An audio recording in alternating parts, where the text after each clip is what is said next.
Զրուցենք Արցախից Գևորգ Սարգսյանի հետ։ Պարոն Սարգսյան, ակնկալիքները որոնք են այսօր, որ այստեղ եք այս ակցիային մասնակցում եք։ Ակնկալիքս հայտարարված է, որ այստեղ նիստ պիտի գումարվի կառավարության շենքում։ Այդ նիստում մեր արցախցիներս ակնկալում եք, որ պիտի մեր հարցը նույնպես դրվի ու այդ հարցը քննարկվի եւ ցանկալի է, որ իօգուտ մեզ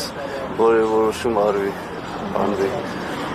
Նայեք, պահանջների թվում նաև նշում են ոչ միայն սոցիալական, այսպես ասած, առաջնային հարցերը, այլև Արցախ հավաքական վերադարձի հարցի առաջմղումը։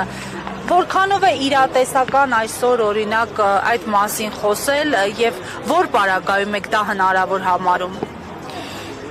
Իհարկե Արցախ վերադարձի հարցը միշտ պետք է լինի որպես առաջնային հարց, դա չպիտի անտեսվի, դա չպիտի մղվի մոռացության, այդ հարցը պիտի պահվի այնքան, մինչև գան նոր իշխանություններ, որոնք ի վիճակի կլինեն այդ հարցը դնել միջազգային ատյաններում, պարտադրել հարևան երկրին, որ այդ հարցը պետք է լուծվի։ Իօգուտ մեզ մեր խոսքը վերադարձի ու անվտանգության երաշխիքները նաև հաշվի առնելու։ Եվ պարոն Սարգսյան,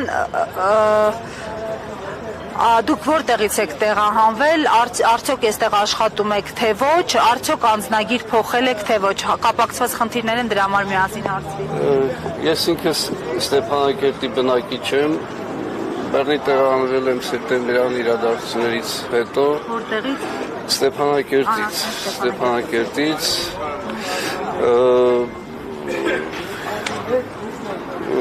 ներողություն հարցը նորից թարմացնեք հարցը։ Եվ փոխել եք անձնագիր, եկել եք այստեղ։ Ես ինքս շատ ավանդապար մարդ եմ, իմ անձնագիրս թողել է նույնը, ես Արցախի հաշվառմամբ, չնայած այստեղ ժամանակավոր հաշվառմամբ, բայց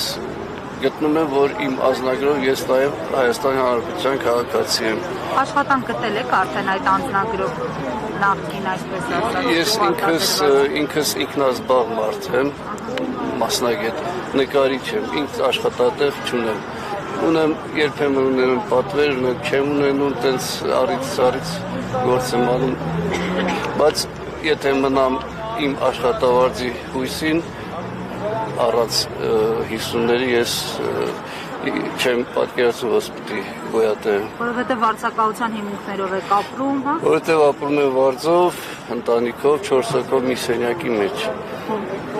Հնարավորինս սուղ պայմաններով, սուղ միջոցներով, նվազ պայմաններով։ Երևանում եք վարձակալում։ Վարձակալում եք Երևանում, ապրում եք Երևան Կոմիտաս փողոցը։ Նայեք, Նարեկ Մկրտչյանը նախարարը պնդում էր, որ այս կարճաժամկետ ծրագրերը, այսպես ասած, դադարեցնում են, որպեսզի արցախցիներին մղեն դեպի երկարաժամկետ ծրագրեր, այն է բնակարանային ապահովության ծրագրերը։ Այսպիսի լուծումը ձեզ համար ճիշտ է, օբյեկտիվ է, այսինքն մի հարցը չլուծած մյուսին մղել հնարավոր է։ Ես ինքս իբր թե ընդգրկված եմ պատկերացմամբ առաջին խմբի մեջ, բնակարանային ծրագրի ապահովման ծրագրի մեջ, քանի որ ինքս Արցախյան պատերազմի երկրորդ կարգի աշխատավար եմ, բայց այդ ծրագրերը իրական ծրագրեր են, իրանք առաջարկում, ինչ առումով մոտենում է բանկին, բանկը ասում է մենք տեղյակ չենք, այդ ծրագիրը մեզ չի վերաբերվում, մենք այդ դրանով չենք զբաղվում, ազնագիր փոխել են տալիս, այդ ազնագիր փոխել տևում է մի կես տարի, այնուհետև առաջանում են շատ խոչընդոտներ, գտնել տուն, չգիտեմ, ինքս որ ի վիճակի չեմ աշխատավարձի տեղեկանք ներկայացնել, որ ի վիճակի եմ վարկ վերցնեմ, դրա համար դա